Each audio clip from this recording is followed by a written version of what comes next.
जय हिंद साथियों। आपका स्वागत है सर्वेश क्लासेज केजीजी में। Hit the target easy to learn. स्वागत है आप सबों का स्वागत है। बिहार दरोगा 2023 के इस important GK and GS 50 important question के सीरीज में जहरीला 50 क्या है? जहरीला 50 है।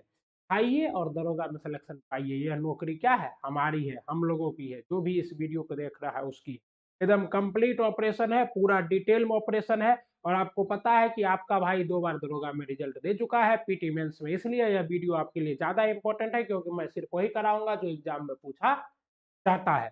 आइए स्टार्ट करते हैं, ठीक, बिना किसी देरी के। और अगर आप अभी तक क्या किए हैं, इस वीडियो को देख रहे हैं और पूरा वीडियो देखिए, अच्छा लगे तो दबा के क्या कर दीजिएगा, लाइक कर दीजिएगा वीडियो को, अपने दोस्तों के साथ सब शेयर कर दीजिएगा और चैनल को सब्सक्राइब कर लीजिएगा, बेल आइकन को प्रेस कर लीजिएगा, नोटिफिकेशन जल्दी आएगा। हर दिन मैं लाता हूँ 50 जहरीला 50 आपके लिए, एकदम पूरा most important question. Okay okay okay, आइए चलिए।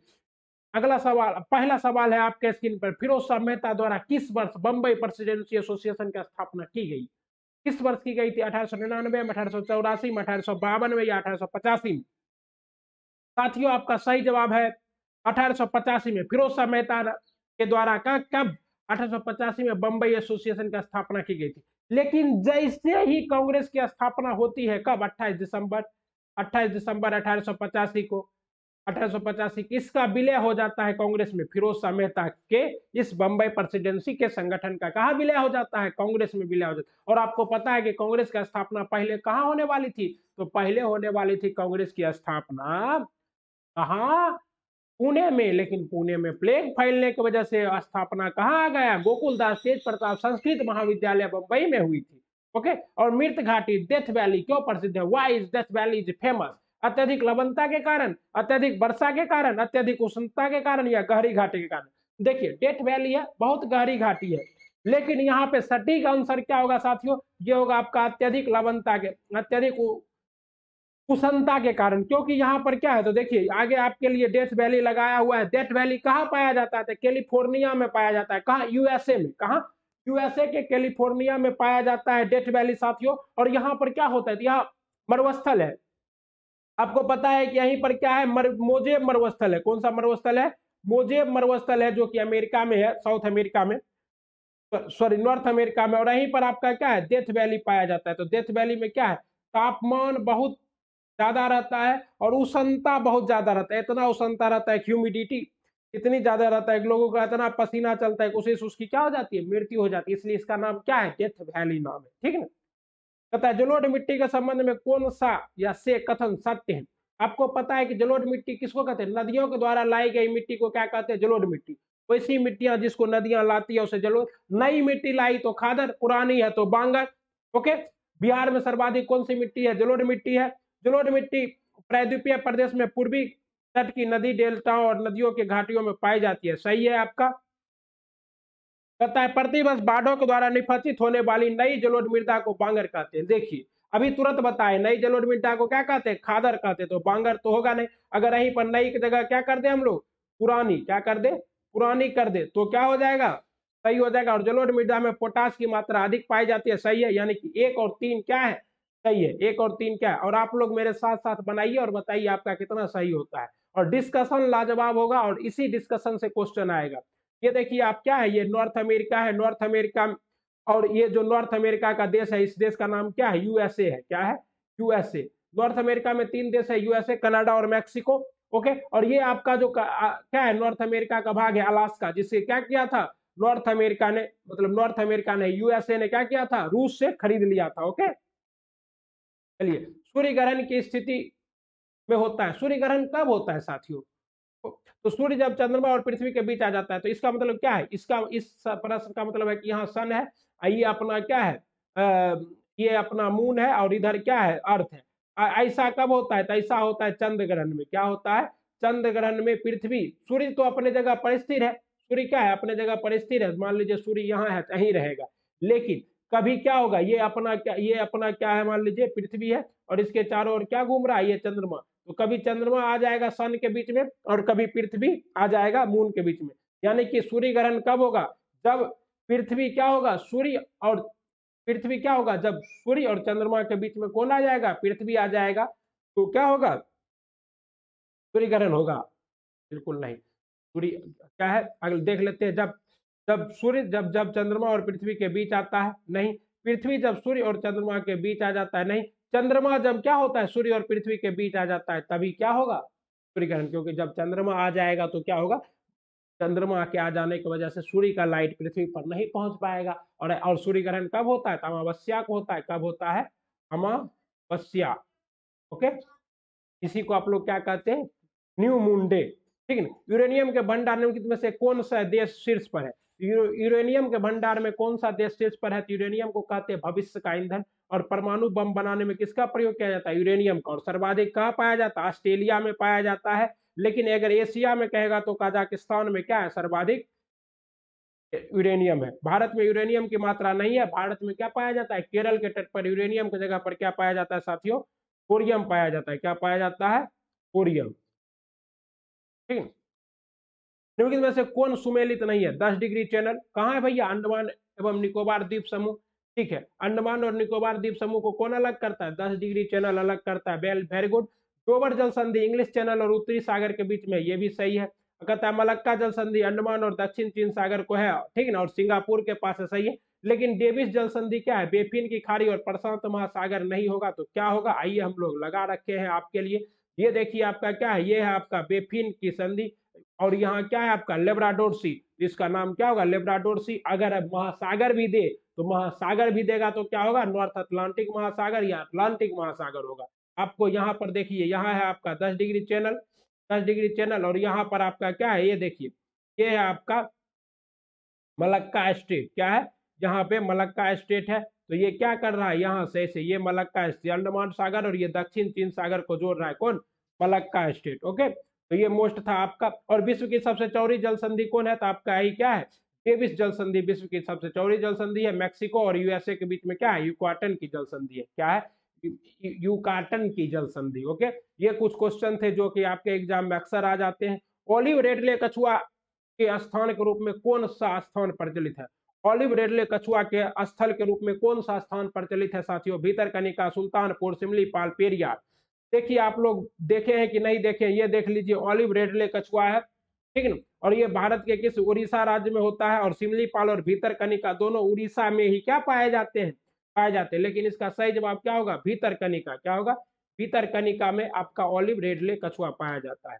ओके, ये आपका भारत का मैप लगाए थे 10 डिग्री, आप लोग बाद में देख लीजिएगा, ओलिव रेडले कछुआ देख लीजिए। अब देखिए वर्तमान में क्या हुए हैं, वर्तमान में कुछ राज्यों के राज्यपाल बदले गए हैं, जो कि मोस्ट इंपोर्टेंट है। तो आइए एक बार देख लेते हैं। कीर्ति परनाइक कहाँ का बनी है, अरुणाचल प्रदेश के। लक्ष्मण आचार्य कहाँ का बना है, सिक्किम का बना है साथियों। सीपी राधाकृष्णन कहाँ के बने हैं, झारखंड के बने हैं। और शिव प्रसाद शुक्ला कहाँ के बने हैं, हिमाचल प्रदेश के बने हैं। गुलाब चंद्र कटारिया कहाँ के बने हैं, असम के बने हैं, कौन, गुलाब चंद्र कटारिया। ओके, उसके बाद अब्दुल नजीर कहाँ के बने हैं, आंध्र प्रदेश के बने हैं। आप लोग कमेंट बॉक्स में सभी राज्यों के मुख्यमंत्री भी लिख सकते हैं। ओके ओके, अब बीबी हरिचंद्रन कहाँ के बने हैं, छत्तीसगढ़ के। भूपेश बघेल क्या है, मुख्यमंत्री। अनुसुईया उइके कहाँ के, मणिपुर का है। उसके बाद एल गोपालन कहाँ के, नागालैंड का भी हाल ही में चुना हुआ है, बीजेपी समर्थित, बीजेपी की सरकार बन रही है, मतलब कोएलिशन से। पी चौहान कहाँ के, मेघालय के, यहाँ भी पीएड संगमा का सरकार बनेगा। ओके, और राजेंद्र विश्वनाथ आर्यकर कहाँ के बने हैं, बिहार के बने हैं। बिहार में अभी नीतीश कुमार मुख्यमंत्री हैं, आप जानते हैं। रमेश बैस महाराष्ट्र के, एकनाथ शिंदे क्या है, मुख्यमंत्री हैं। पीडी मिश्रा एलजी है लद्दाख के, तो ये क्या है आपका, यूनियन टेरिटरी है, तो यहाँ मुख्यमंत्री होगा नहीं। ये क्या थे, 13 राज्यों के बदले गए राज्यपाल थे। और आपको पता है कि हमारे चैनल पे हर दिन बिहार दरोगा स्पेशल करंट अफेयर भी कराया जाता है, तो आप लोग उसको भी देख सकते हैं, current affair up to date के सेक्शन में जाकर। आइए, किस वन क्षेत्र को पृथ्वी का फेफड़ा के रूप में जाना जाता है, लंग्स का काम क्या है, तो लंग्स का काम है ऑक्सीजन को ब्लड में मिलाना और कार्बन डाइऑक्साइड को ब्लड से लेकर बाहर भेजना। तो ऐसा काम हमारे पृथ्वी पर कौन करता है, जो कार्बन डाइऑक्साइड लेता है और ऑक्सीजन देता है। तो विश्व के कुल ऑक्सीजन का 20% ऑक्सीजन देने वाला एक वन है, आप लोग जानते हैं, ये क्या है आपका, अमेजन वर्षा वन। और अमेजन वर्षा वन कहाँ पाया जाता है, तो ये देखिए आपको नॉर्थ साउथ अमेरिका में अमेजन वर्षा वन पाया जाता है। इसका सर्वाधिक विस्तार कहाँ है, तो ब्राजील में। कहाँ है, ब्राजील में है। सर्वाधिक विस्तार कहाँ है, ब्राजील में है। ओके ओके, और कहता है नॉर्थ अमेरिका और साउथ अमेरिका को कौन अलग करता है, तो पनामा की जल संधि। पनामा नहर क्या करता है, इन दोनों को अलग करता है। और यहाँ पर नीचे में कौन सा जल संधि आप लोग कमेंट बॉक्स में लिखिए। और ये आपका क्या है, साउथ अमेरिका का मैप लगा हुआ है, ठीक है। और आपको ये भी बताना है, साउथ अमेरिका के पिछले क्लास में हम बताए थे वेनेजुएला, वेनेजुएला की राजधानी क्या थी, पिछले क्लास में कराए थे, आप लोग अगर देखे होंगे। और साउथ अमेरिका और मैपिंग भी कराएंगे। लेकिन में से कौन सा ओजोन परत को सर्वाधिक नुकसान पहुंचाता है? ओजोन परत कहाँ पाया जाता है साथियों? तो आइए देखते हैं। ये देखिए आपका क्या है, सबसे पहले ट्रोपोस्फियर, जिसको आप लोग क्या कहते हैं, क्षोभ मंडल कहते हैं। मौसम संबंधी सभी घटनाएं कहाँ होती है? क्षोभ मंडल में होती है। बरसात, गर्मी, ये सब जो भी होता है, और जो ग्रीन हाउस इफेक्ट, ये सब कहाँ होता है? आपका क्षोभ मंडल में। उसके बाद है आपका स्ट्रेटोस्फियर, जिसमें हवाई जहाज उड़ता है। और इसी के बीच में आपका क्या है, यहाँ पे ओजोन मंडल है। ओजोन मंडल क्या काम करता है? ये ऐसा ब्लैंकेट है जो सन से आने वाले पराबैंगनी किरणों से, अल्ट्रावायलेट रे से पृथ्वी की क्या करती है, रक्षा करती है। लेकिन क्या है कि हम लोग पृथ्वी पर ज्यादा एसी, चीज, ये सब इस्तेमाल कर रहे हैं, जिस वजह से क्या हो रहा है कि उसके ओजोन परत में छिद्र। और ओजोन परत सबसे पतला कहाँ है साथियों? तो ध्रुवों पर है। कहाँ है? ध्रुवों पर ओजोन परत पतला हो गया। और पहला क्षेत्र का छेद कहाँ खोजा गया था ओजोन में? अंटार्कटिका में खोजा गया था। ओके। उसके बाद स्ट्रेटोस्फियर है, हवाई जहाज इसी में उड़ता है। उसके बाद मीजोस्फियर है, जो भी आकाश से उल्का गिरता है वो सारा क्या होता है, मीजोस्फीयर आते आते जलकर भस्म हो जाता है। थर्मोस्फीयर में क्या होता है? अब स्ट्रेटोस्फीयर का नाम स्ट्रेटोस्फीयर क्यों है? क्योंकि यहाँ तापमान सम रहता है, हवाएं क्षैतिज रूप से चलती है, और इसलिए इस जगह पर क्या होता है, आर्टिफिशियल जितना भी प्लेन है, हवाई जहाज है, वो उड़ता है कहाँ है? स्ट्रेटोस्फीयर में। ओके। थर्मोस्फीयर आप लोग को पता ही है, इसी स्फीयर में आपको आयन मंडल भी पाया जाता है, और यहाँ क्या होता है, तापमान बराबर रहते हैं, ठीक। थर्मोस्फीयर और एक्सोस्फीयर में जब बाहरी रॉकेट, और थर्मोस्फीयर में क्या होता है, आपका जो सैटेलाइट है, जो सैटेलाइट जो आपका प्रसारण अनुसारण करने वाला सैटेलाइट है, या आयन मंडल इसी में रहता है, ठीक है। ओजोन लेयर को सर्वाधिक कौन प्रभावित करता है? तो क्लोरोफ्लोरोकार्बन, जिसको आप शॉर्ट में क्या कहते हैं, CFC। क्या कहते हैं? CFC कहते हैं। ओके, आइए आगे चलते हैं साथियों। उम्मीद करता हूँ कि आपको यह सेशन अच्छा लग रहा होगा। तो वीडियो को अभी तक आप लाइक कर दिए होंगे, और चैनल को सब्सक्राइब कर ही लिए होंगे। पारिस्थितिकी तंत्र की संकल्पना को किसने प्रस्तावित किया था? तो पारिस्थितिकी तंत्र क्या है कि ज्योग्राफी और भौतिकी का मिश्रण, कैसे जीव या जंतु कहीं रहता है, और वहां रहने में कौन कौन सा प्राकृतिक पर्यावास उसे मदद करता है। तो प्रसिद्ध जो ये है, प्रतिपादित किया था एजी टांसले। कौन किए थे? एजी टांसले किए थे। पश्चिम की ओर प्रभावित होने वाली नदियां कौन सी है? आइए देखते हैं पश्चिम की ओर प्रवाहित होने वाली नदी। आइए, लूनी नदी है, जिसका दूसरा नाम है भूमिबद्ध नदी। क्या ये क्या होते हैं, कक्ष के रन में जाकर भूमि में समा जाती है। उसके बाद ये है साबरमती नदी, और ये माही नदी, और नर्मदा और ताप्ती। तो नर्मदा कहाँ से निकलती है? अमरकंटक से, अमरकंटक से निकलती है। और ताप्ती कहाँ से निकलती है? बैतूल पहाड़ी मध्य प्रदेश से, पहाड़ी से निकलती है। ओके। और ये दोनों ये नदियां क्या है, यहाँ पर देखिए अब क्या है कि क्वेश्चन में क्या है, नर्मदा होगा, ताप्ती होगा, माही होगा, लेकिन महानदी नहीं होगा। तो चार हटा देंगे। महानदी भी अमरकंटक से निकलती है, लेकिन कहाँ गिरती है? बंगाल की खाड़ी में गिरती है। ओके, तो क्या होगा, 1, 2 और 3 इसका क्या है, सही जवाब है साथियों। आप लोग को क्या करना है, कमेंट भी करना है कि नर्मदा की सहायक नदियां क्या है। ओके, पता है। और नर्मदा और ताप्ती पश्चिम की ओर प्रवाहित होने वाली नदियां हैं, और साथ ही साथ ये क्या बनाती है, ज्वार नदमुख बनाती है। क्या बनाती है? ज्वार नदमुख बनाती है। सोडियम हाइड्रोक्साइड एवं हाइड्रोक्लोरिक अम्ल की अभिक्रिया से सोडियम क्लोराइड और जल बनते हैं। यह क्रिया क्या कहलाता है? तो देखिए यहाँ पर अम्ल और क्या है, क्षार का अभिक्रिया है, यानी कि क्या होगा, उदासीनीकरण होगा। क्योंकि उदासीनीकरण प्रक्रिया में क्या बनता है? लवण बनता है। निम्न में से कौन ऑक्सीकारक नहीं है? ऑक्सीकारक का मतलब क्या होता है? जिसमें ऑक्सीजन यूज होता हो। तो यहाँ अवक्षेपण में क्या है, ऑक्सीजन यूज नहीं होता है। आपका शोषण में यूज होता है, दहन में यूज होता है, भोजन के पाचन, क्योंकि दहन बिना ऑक्सीजन के संभव नहीं है। ओके, आगे चलिए। निम्न में से कौन सा अधातु विद्युत का सुचालक है? अधातु विद्युत का सुचालक है, तो आपको पता है एकमात्र अधातु जो कि विद्युत का सुचालक है वो कौन सा है? आपका ग्रेफाइट है। हीरा और ग्रेफाइट किसका अप्रूप है? कार्बन का अप्रूप है। ग्रेफाइट में कैसी संरचना पाई जाती है? तो परतदार संरचना पाई जाती है। इसी वजह से इससे क्या होता है, इलेक्ट्रॉन का मूवमेंट संभव हो जाता है। और जो आपका सूक्ष्म सेल है उसमें ग्रेफाइट का इस्तेमाल किया जाता है। निम्नलिखित में से किसका बहुलक है? रबर किसका बहुलक है? रबर प्रोपीन का, एथिलीन का, या आइसोटिलीन का, या आइसोप्रीन का? तो रबर किसका बहुलक है? आइसोप्रीन का बहुलक है। किसका बहुलक है साथियों? आइसोप्रीन का। वास्तविक वस्तु का हमेशा सीधा प्रतिबिंब बनाने वाला दर्पण होता है। तो वास्तविक वस्तु का हमेशा सीधा प्रतिबिंब कब बनेगा? जब या तो दर्पण समतल हो या क्या हो, उत्तल हो। तो समतल या उत्तल, समतल या उत्तल। समतल दर्पण का उपयोग कहाँ किया जाता है आपको पता है? दूरबीन, दूरबीन में तो नहीं किया जाता है, ये पेरिस्कोप में किया जाता है, जो कि सेना नेवी के लोग यूज करते हैं। बाकी अपने घर में यूज हो जाता है। और उत्तल दर्पण का उपयोग साइड मिरर के रूप में किया जाता है, पता ही है।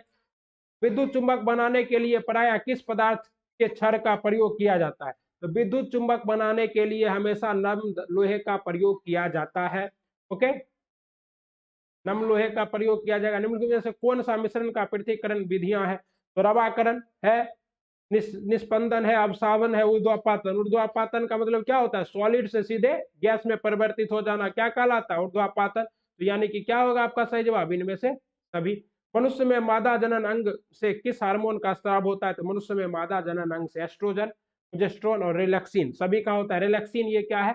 जब माँ के डिलीवरी पेन स्टार्ट कराने में काम है इसका। एस्ट्रोजन क्या है? दूध में। और प्रोजेस्टेरोन क्या है? गर्भवती महिलाओं में होता है। तो ये सभी क्या है? मादा हार्मोन है।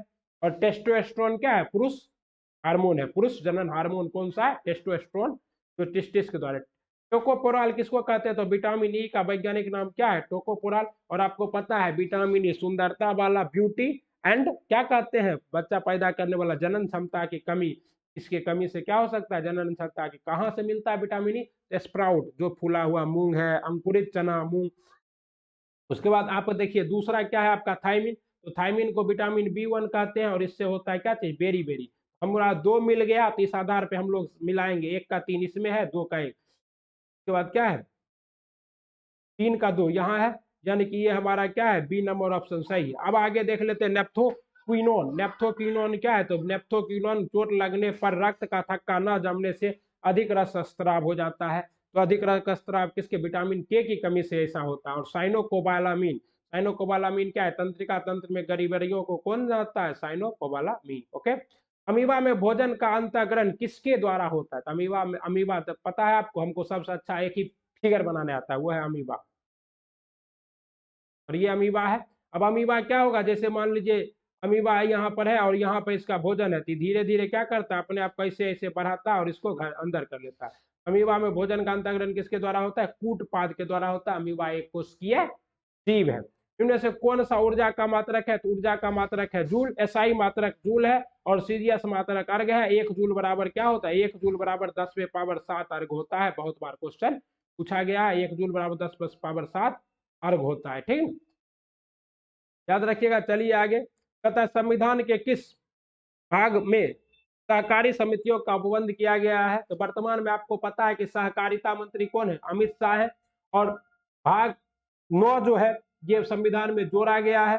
इसी में आपका क्या है? पंचायती राज के संबंधी नियम भी है। और भाग 9 के ख में ही आपका क्या है? भाग 9 के ख में ही आपका सहकारी समितियों का प्रावधान है। कहता है निम्नलिखित कथनों पर विचार व्यक्त कीजिए। कहता है उच्चतम न्यायालय 6 प्रकार के रीट जारी करता है। देखिए रीट जब भी होगा 5 प्रकार की होगा, तो 6 प्रकार के रीट नहीं, 5 प्रकार के रीट जारी करते हैं। जबकि उच्च न्यायालय 5 प्रकार के नहीं, दोनों। और अनुच्छेद 32 के तहत बिल्कुल। और इसे डॉक्टर बी आर अम्बेडकर अनुच्छेद 32 को क्या कहा था? संविधान की आत्मा। और 226 के तहत तो क्या कौन करता है? तो उच्च न्यायालय। तो यहाँ केवल कौन है? दो सही है। केवल कौन सही है? दो सही है। एक क्यों नहीं सही है पता है आपको? कहता है कहता है मौलिक कर्तव्य के संबंध में निम्न में से कौन सा कथन सही है? सरदार स्वर्ण सिंह समिति के सुझाव पर भारतीय संविधान में मौलिक कर्तव्य को जोड़ा गया। बिल्कुल सही है। सरदार स्वर्ण सिंह समिति के सुझाव पर मौलिक कर्तव्य को जोड़ा गया। और ये कहां से लाया गया था? मौलिक कर्तव्य रूस से लाया गया था। कहां है? आर्टिकल 51 में है। कहां है? 51 के ए में है। ओके, कहां से लिया गया? रूस से लिया गया, ठीक ना। सरदार स्वर्ण सिंह समिति ने संविधान में 8 मूल कर्तव्यों को जोड़ने का सुझाव दिया था, ये भी सही है। उसके बाद क्या है? 42वां संविधान संशोधन 1976 के द्वारा मूल कर्तव्य को जोड़ा गया, जिसको मिनी कॉन्स्टिट्यूशन अमेंडमेंट एक्ट कहते हैं। ओके, तो ये भी सही है 1976 में। लेकिन क्या है, अभी वर्तमान में कितने हैं? 11 मौलिक कर्तव्य हैं, यानी कि आपका 4 क्या है? गलत है। 11वां मौलिक कर्तव्य 86वां संविधान संशोधन 2002 के द्वारा जोड़ा गया कि बच्चों को क्या है? पढ़ाना माता पिता का मौलिक कर्तव्य है। यानी कि क्या है आपका? 1 2 3 तीनों सही है साथियों। ओके, चलिए आगे चलते हैं। उन्हीं 1919 में भारत शासन अधिनियम के निम्नलिखित में से कौन सी प्रमुख विशेषता है? तो भारत शासन अधिनियम 1919 को क्या कहते हैं? मॉन्टेग्यू चेम्सफोर्ड सुधार अधिनियम भी कहते हैं। ओके। और कहता है केंद्र द्वारा प्रांतों के विधायी शक्ति का हस्तांतरण, सही है। और प्रांतों की कार्यकारी सरकार में द्वैध शासन की व्यवस्था, बिल्कुल सही है। इसके तहत पहली बार केंद्रीय बजट को राज्य के बजट से अलग किया गया। तो ये सभी क्या है? सही है।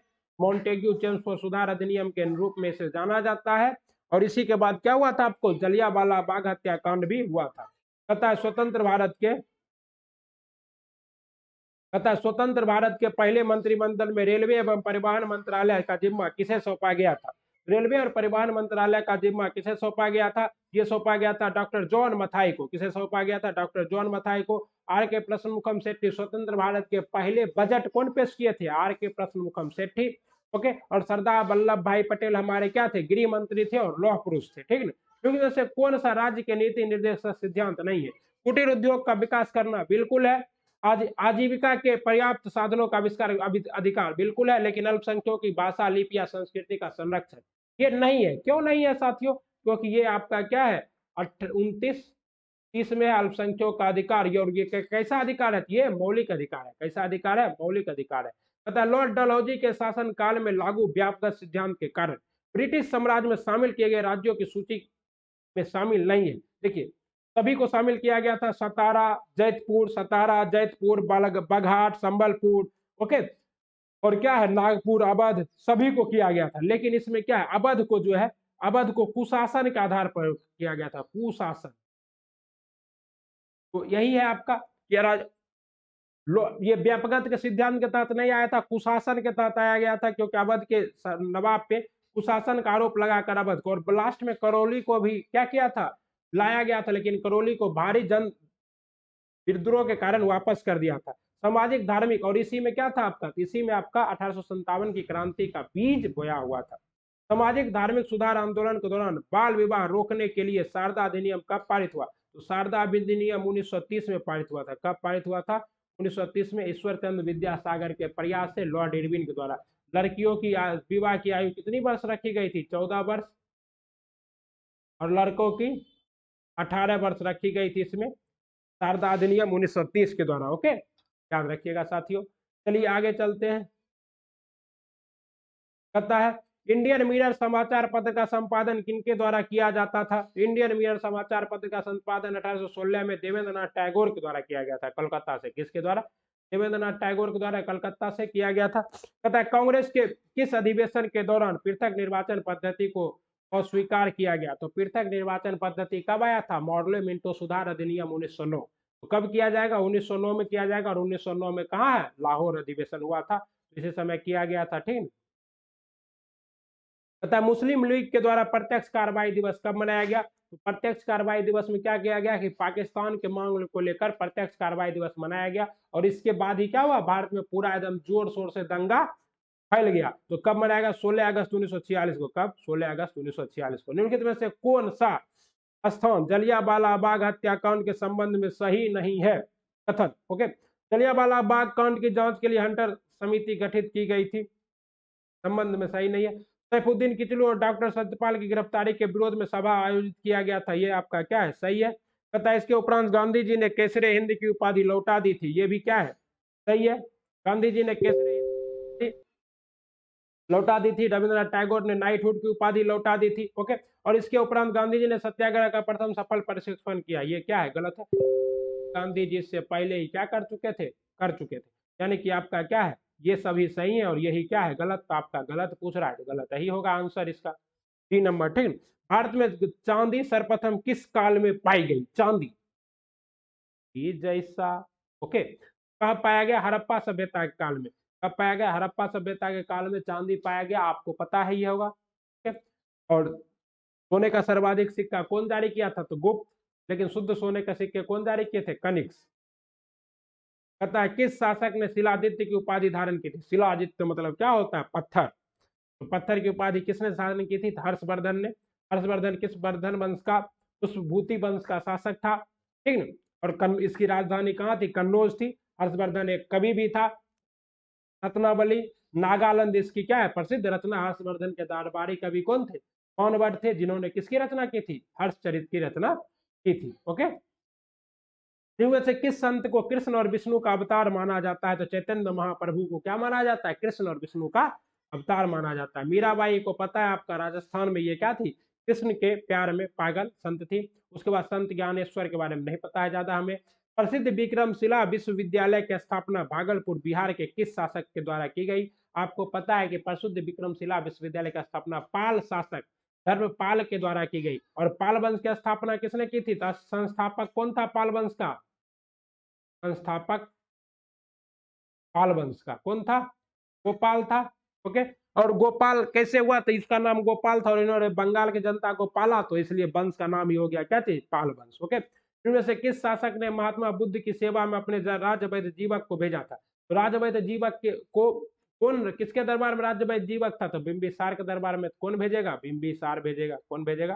बिंबिसार भेजेगा जीवक को। ठीक है, ओके। और अजात शत्रु के शासन काल में क्या हुआ था? तो प्रथम बौद्ध संगीति हुई थी। ओके, क्योंकि बौद्ध अजात शत्रु के शासन काल में ही बौद्ध और महावीर दोनों की क्या हुई थी? मृत्यु हुई थी। ठीक है ना। और बिंदुसार को पता ही आपको, और अशोक तो पता ही आपको। अशोक क्या है? महान शासक, मौर्य वंश का प्रतापी राजा। 261 ईस्वी पूर्व में क्या लड़ा था? कलिंग का युद्ध लड़ा था। इसके शासन काल में इब्ने बतूता भारत आया था। इब्ने बतूता बगले में जूता पहने तो करता है चुर। मोहम्मद बिन तुगलक के शासन काल में दिल्ली सल्तनत का सबसे ज्यादा पढ़ा लिखा बादशाह कौन था? मोहम्मद बिन तुगलक, स्कॉलर। लेकिन इन्होंने जो भी नीति बनाई सब नीति क्या हो गया? असफल हो गया। इस वजह से इसे लोग किस बादशाह के नाम से जानते हैं? पागला बादशाह के नाम से भी जानते हैं। और दीवाने कोही की स्थापना किसने की थी? यही सिंह। दीवाने कोही, दीवान ए कोही की स्थापना किसने की थी? मोहम्मद बिन तुगलक ने। अलाई दरवाजा सब कौन बनाया था? अलाउद्दीन खिलजी। लव रक्त एवं तलवार की नीति किसकी थी? बलबन की। और सर्वाधिक नहर बनाने वाला शासक कौन था? फिरोज शाह तुगलक। जिसको, और मोहम्मद बिन तुगलक का बचपन का नाम क्या था? जौना। हाँ। हड़प्पा सभ्यता किस प्रकार की सभ्यता थी? हड़प्पा सभ्यता आपको पता ही है, पास कांस युगीन सभ्यता थी। कैसे सभ्यता थी? कांस युगीन। पाषाण युगीन सभ्यता में पत्थर का प्रयोग होता था। किसका? पत्थर के सनम तुम क्या। लौह युगीन सभ्यता कैसी सभ्यता थी? तो आर्यों की सभ्यता कैसी सभ्यता थी? लौह युगीन सभ्यता थी। लोहे का आविष्कार हो गया। तारीख मुबारक शाही, मुबारक शाह खिलजी वंश का शासक था। और इसी के की कहानी को लिखा है तारीख मुबारक शाही नामक किसके द्वारा लिखा गया है? आपको पता है, अहिया बिन अहमद सरहिंदी के द्वारा। किसके द्वारा? अहिया बिन अहमद सरहिंदी के द्वारा लिखा गया है तारीख। और अमीर खुसरो को क्या कहा जाता है? तोताए हिंद कहा जाता है। तबला सितार के आविष्कारक कौन थे? अमीर खुसरो। निजामुद्दीन औलिया के क्या थे? शिष्य थे। कौन? अमीर खुसरो। क्योंकि जैसे किस वायसराय का कार्यकाल सबसे लंबा रहा? Lord herding, Lord Curzon, Lord Irwin. तो लॉर्ड लेलिन थिगो का, किसका रहा? लॉर्ड लेलिन थिगो का। और इसका कार्यकाल कब से कब तक रहा? 1936 से लेकर 44 तक रहा। और भारत छोड़ो आंदोलन, ठीक है ना, देख लीजिए, quit India movement, Cripps mission और अगस्त ऑफर सब किसके शासन काल में आया था? लॉर्ड लेलिन थिगो के शासन काल में आया था। यही है आपका लॉर्ड लेलिन थिगो। ओके, चलिए अगला देखते हैं। एनाटॉमी विज्ञान की एक शाखा है जिसमें अध्ययन किया जाता है। एनाटॉमी में किसका अध्ययन किया जाता है? जानवर एवं पौधे की संरचना का। किसका? जानवर एवं पौधे की संरचना का अध्ययन किया जाता है साथियों। राष्ट्रीय सकल राष्ट्रीय उत्पाद जीएनपी, ग्रॉस नेशनल प्रोडक्ट में से किसको शामिल नहीं किया जा सकता है? तो जो देश के अंदर नहीं होगा उसको शामिल नहीं किया जाएगा। यानी कि क्या है? विदेशी निवासियों की आय, विदेशी निवासियों की आय को शामिल नहीं किया जाएगा जीएनपी में। ओके, आइए, बाजार में मुद्रा आपूर्ति को नियंत्रित करने के साधन के रूप में सरकारी बॉन्डों की बिक्री खरीद को कहा जाता है। जिसे कहा जाता है, इसे कहा जाता है आपका बाजार पूंजीकरण या ओपन मार्केट ऑपरेशन। इसे क्या कहा जाता है? ओपन मार्केट ऑपरेशन ही कहा जाता है। ठीक,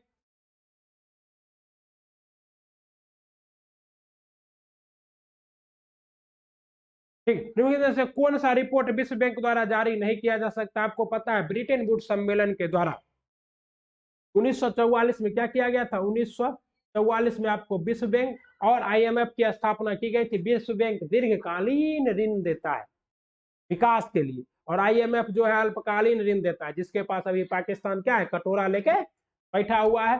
तो ये क्या है? तो अब कौन सा रिपोर्ट विश्व बैंक द्वारा जारी नहीं किया जाता? World development report, ease of doing business report, global economic prospection report या ग्लोबल जेंडर गैप रिपोर्ट। तो क्या होगा इसका सही जवाब? डी होगा। क्या होगा? डी होगा। ठीक है। भारतीय आयात निर्यात बैंक की स्थापना किस वर्ष की गई थी? जिसको आप लोग क्या कहते हैं? एग्जामिन बैंक कहते हैं। इसकी स्थापना की कब कब क्या क्या था? 1982 में किया गया था। कब किया गया था? 1982 में। और इसका काम क्या है? आयात और निर्यात के लिए ऋण देना। EXIM bank. किस वैश्विक वित्तीय स्थिरता रिपोर्ट निम्नलिखित में से कौन जारी करता है? वैश्विक वित्तीय स्थिरता रिपोर्ट कौन जारी करता है? ये आपका IMF जारी करता है। इसकी स्थापना भी कब हुई थी? 1945 में। दोनों का मुख्यालय कहाँ है? इस दोनों का, और ब्रिटेन वुड के द्वारा ही हुआ था। दोनों का मुख्यालय कहाँ है? तो वाशिंगटन DC में। वाशिंगटन DC में है। वाशिंगटन DC कहाँ है? अमेरिका में। विश्व बैंक के ये देखिए आपको क्या है? विश्व बैंक की ये शाखा है, national bank for development instruction and development. World bank, IDA, IFC, IGMA, ये सभी क्या है? विश्व बैंक के प्रमुख शाखाएं हैं। और हमने पिछले क्लास में आपको एक क्वेश्चन छोड़ दिया था और बोला था कि आप लोग कमेंट बॉक्स में क्या कीजिए? उसका जवाब दीजिए। लेकिन आप लोगों ने कमेंट बॉक्स में उसका जवाब दिया नहीं। चलिए हम ही उसका क्या करते हैं? जवाब दे देते हैं आपके लिए। प्लीज आप लोग को वीडियो अच्छा लगे तो कमेंट जरूर किया कीजिए। देखिए, राष्ट्रीय सुरक्षा कहता है, राष्ट्रीय खाद्य सुरक्षा मिशन NFSM की शुरुआत किस वर्ष की गई थी? तो ये किया गया था आपका 2007 में। कब किया गया था? 2007 में किया गया था। आप लोगों को ऐसा कमेंट बॉक्स में ये लिखना चाहिए था, लेकिन आप लोग लिखे नहीं। चलिए, तो आपको ये क्लास कैसा लगा कमेंट बॉक्स में जरूर लिखिएगा। मज़ेदार क्लास था। और आइए, तब तक के लिए हम आपसे विदा लेते हैं। Thank you for watching. Please please please अपने भाई के चैनल को क्या कीजिएगा? सब्सक्राइब कर लीजिएगा, बेल आइकन को प्रेस कर दीजिएगा और लाइक तो कर ही लीजिएगा वीडियो को। फिर अगर इसी तरह के धमाकेदार वीडियो के साथ फिर मिलेंगे। जय हिंद, जय भारत, वंदे मातरम। पढ़ते रहिए, बढ़ते रहिए और मुस्कुराते रहिए।